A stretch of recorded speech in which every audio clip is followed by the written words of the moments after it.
Have you been stuck trying to figure out if you need to keep certain routines separate or if it would be better to combine them?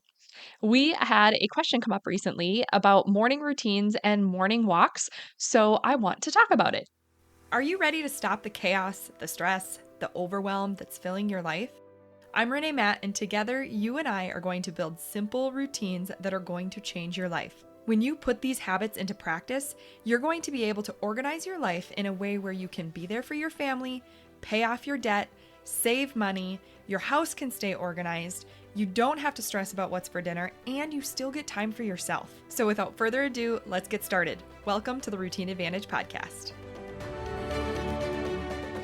I think this is a great question because I don't know that I've ever actually addressed it directly on the podcast. I think we've talked about it within other episodes, but we've never had a silo episode talking about this specifically. So it came up in our Facebook community, and it is a free community. If you want to come join us in there, you can go to theroutineadvantagecommunity.com and send a request to join. But what we had in there was a question coming up from Kathleen. And she said, "Hi, I've been listening to your podcast and find it very helpful. I was wondering why you have your morning walk as a separate event versus putting it in your morning routine." And I think this is a great question because that can be really confusing if you aren't really sure what to do. So, when I talk about the five foundational routines, I am talking about five specific routines that I think are super important for everybody to have some type of base routine for that specific topic. So, the five foundational routines that I talk about are your morning routine, your meal planning routine, your daily 7 home routine, your movement routine, and your budget routine. Now, those are the five foundational routines that I think are super important. And so those are the ones we focus on. There are going to be other routines in your life that can benefit you, but those are like your foundational routines to keep your life feeling well organized. So, what we want to look at when we're building these routines is that in some cases, you're going to want to separate them because that's what works best for you. And in other cases, you might end up combining them a little bit. So, what I'm talking about here is like, I think it's really important to have a morning routine so that you can really focus on what you need to feel your best, to kind of fuel your day, so that you can go into your day knowing that you have what you need to now pour out into others. And when we are focusing on our morning routine, it may include a walk, but it may not. So if you have to choose between a morning walk and getting into your Bible and prayer and journaling and things like that, whatever you might want to do in your morning routine, in some cases, it's going to be more important for you to focus on those things first and then do a walk or some type of movement or workout later in your day so that they're going to be two standalone routines. However, in some cases, the morning works best for your walk, and that's part of what you need to feel your absolute best to move into your day. And in that case, then you're going to want to have your walk be early in the morning so that you can do that either as part of your morning routine or back to back to your morning routine, or that is your morning routine because that's what makes you feel your best and it happens to be movement. So they kind of meld together and it becomes one routine, even though it's technically your foundational routine for your morning routine and your movement routine. So it really just depends on the person. If you are finding that you need other things beyond a morning walk, then it's going to be important that you then separate the two and you might be able to do them back to back, like I said, where you can focus on what you need in the home first and then you go do your walk or vice versa. But if you are finding that your morning walk is so fulfilling and that helps you kind of clear your head.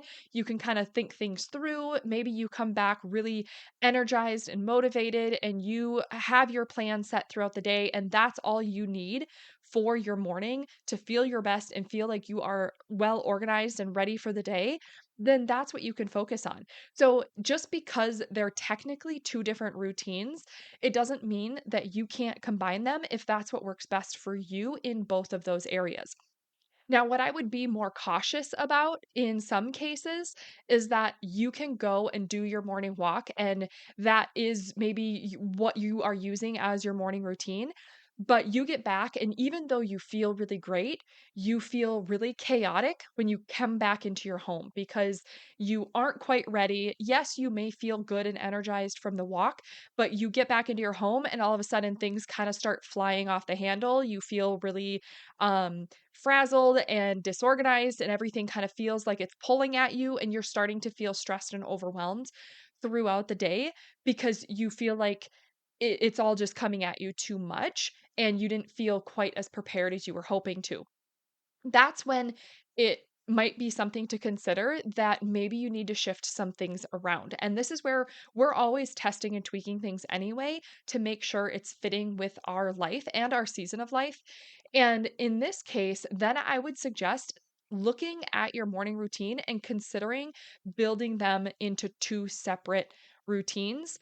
Whether or not you do them both in the morning, I think it's important to know what you need to feel your best and your most organized. So, in some cases, you might find that, okay, even though I want to take a morning walk, it's really important for me to understand where how my day is going to flow. So I need to take 10 minutes to sit down, look through my day, make sure, I know the flow of my day. I know where we need to be. I know any appointments that we need to get to. I know what time we need to be out of the house if we're going to be going somewhere. I know when I'm going to be doing my daily 7 home routine.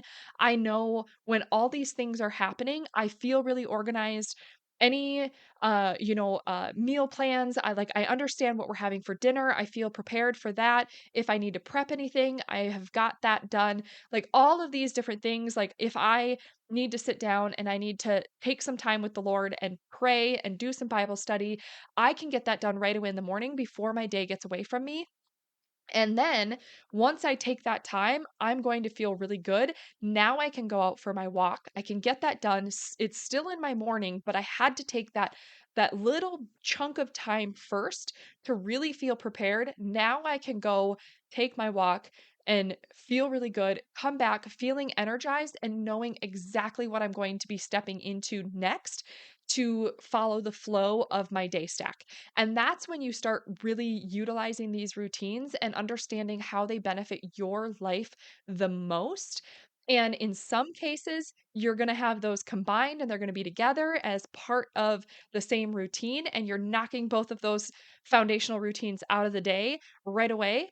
And in some cases, they're going to be separated where you might need to focus on something to help you feel more organized and centered in the morning. And then you might have to take your walk a little bit later in the day or shift things around a little bit. And you have to find what works for you. You have to test it out and tweak it wherever it needs to. And in some seasons of life, it might work really well to put them together and do them together. And then in some cases, then you might have to separate them a little bit. So it really just depends on the person, and there's no right or wrong answer here. It's more important that you get your 5 foundational routines in at some point whenever it works best for you and your schedule. So I hope that that was helpful. I hope it clarified some things. If you're really struggling to get these routines in and you feel like you're maybe doing it wrong, you can't do it wrong. You're not doing it wrong. You're just building the routines in that are going to help you feel more organized. And if you need to combine them sometimes, then that's what we have to do. And I hope that this is helpful. I hope that you're finding the 5 foundational routines helpful.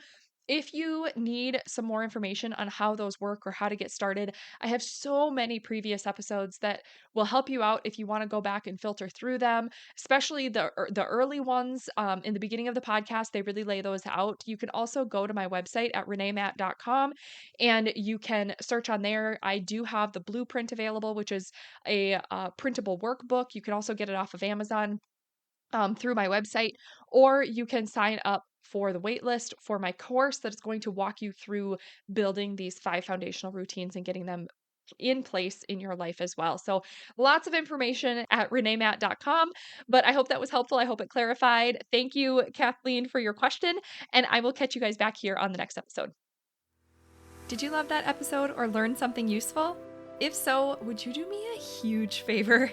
My goal is to grow this podcast and help as many women as I can break free from the overwhelm so they can truly enjoy their life. The best way for me to do this is for you to leave a 5-star written review on your podcast app and to share this episode with a friend or in your Instagram stories. I appreciate you being here. I hope you have a wonderful day, and I will see you on the next episode. Take care.